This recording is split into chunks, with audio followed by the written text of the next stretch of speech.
주띵카와 함께하는 오늘의 인문학 산책. 네이버 블로그 김종훈 작가님과의 대화. 좋은 마음을 선물하는 가장 아름다운 방법. 1.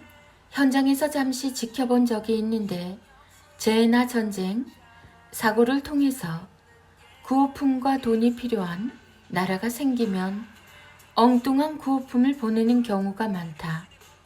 2. 물론 아름다운 행동이다. 다만 좋은 마음까지 선물하고 싶다면 꼭 기억해야 할 게 있다. 3. 구호 현장에서 보면 이런 구호품이 다량으로 오는 걸 목격하게 된다. 4.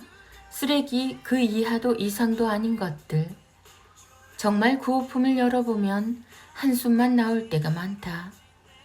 서로에게 도움이 되려면 아래 5번을 꼭 읽어봐야 한다. 5. 구호품을 보낼 때 시각에 따라 이렇게 3가지로 나뉜다. 하나는 집에서 쓸모없는 것을 찾는 사람, 또 하나는 집에서는 쓸모없지만 상대에게 쓸모가 있는 걸 찾는 사람, 마지막은 뭘 주면 상대에게 도움을 줄 수 있을까? 라는 질문에서 나온 답을 구매해서 주는 사람이다. 6. 집에서 쓸모없는 걸 보내는 사람에게도 이유는 있다. 바로 이것. 거기는 못 사는 나라잖아. 이 정도면 감지덕지지? 뭘 투정을 부려 배가 불렀네. 7. 그러나 이걸 생각해봐야 한다. 그들도 생각이 있는 사람이다. 보고 들은 게 있다. 게다가 운반 비용도 생각해야 한다. 쓰레기 수준의 것들은 오히려 운반비가 더 많이 나온다. 도착하면 버려야 할 것들을 운반하느라 정말 필요한 것을 싣지 못하는 것이다. 8.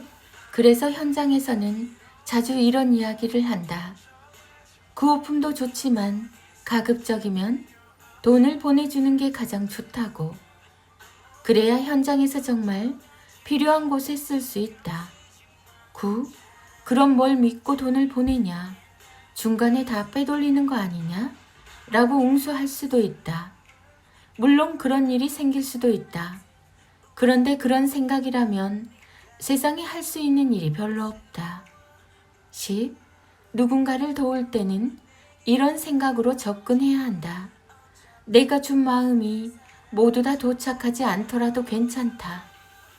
그럼에도 나는 내 마음을 모두 전했으니까. 하나라도 도착할 수 있다면 그걸로 된 것이다. 그 하나가 상대에게는 빛이자 희망이다. 11. 간혹 10년 동안 입었던 옷과 집안 곳곳에 있는 버려야 할 수준의 것들을 보내는 분들도 있다.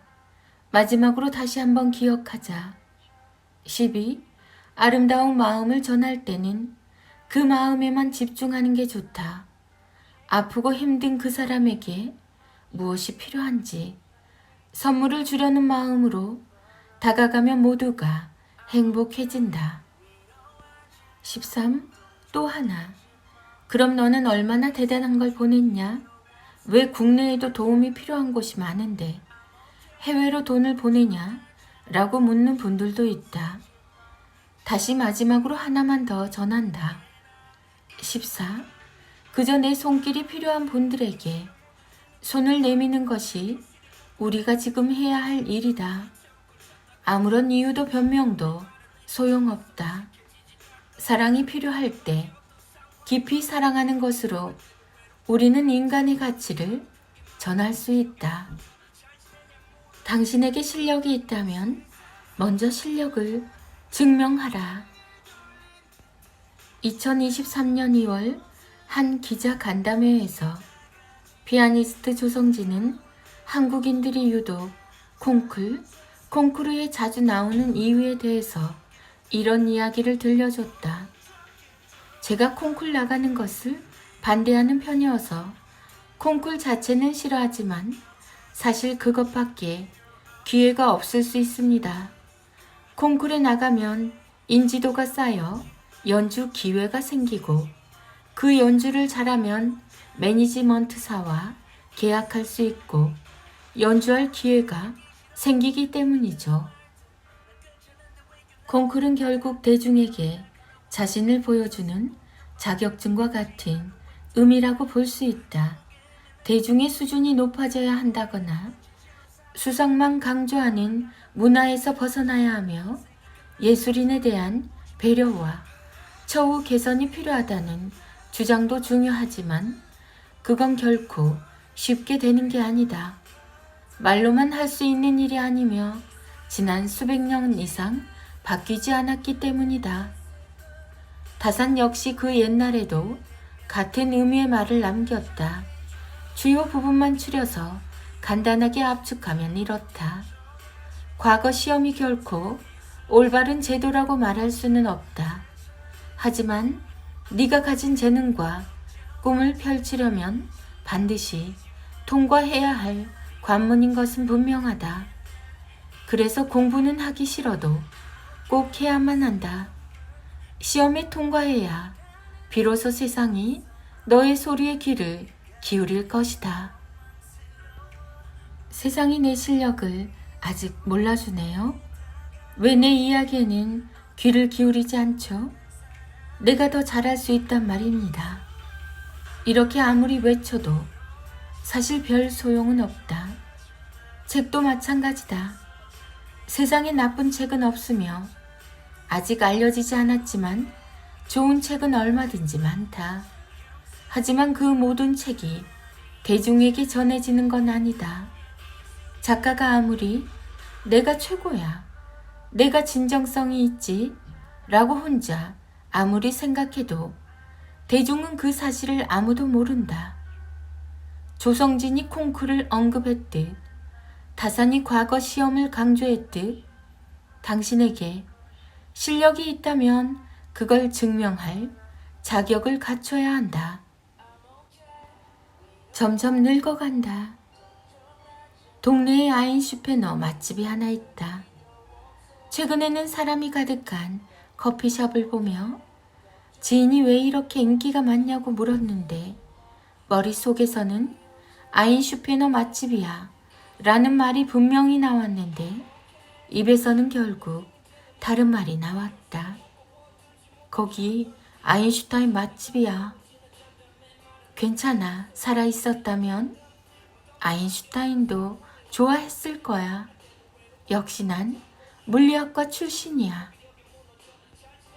카카오 스토리 김종원 작가님의 기적의 필사법. 아이가 심심해해도 놀아주지 않는 이유. 방송인 알베르토의 육아법이 화제인데요. 알베르토르는 15살까지 아이들에게 핸드폰을 보여줄 생각이 없다고 합니다. 그 이유는 아이가 스마트폰을 보며 소중한 하루를 화면을 보며 낭비하기보다는 꿈을 찾는 시간을 가지게 하기 위해서라죠. 또 아이가 심심하다고 칭얼대도 같이 놀아주지도 않는다고 하는데요.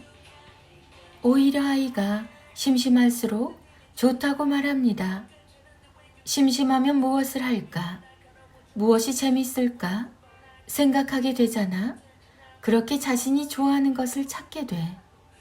그런 건 심심해져야 알 수 있어. 이처럼 아이가 혼자 있는 시간을 중요하게 생각하는 건 비단 알베르토뿐만이 아닙니다. 유럽에서는 전통적으로 혼자만의 시간을 중요하게 생각해 왔는데요.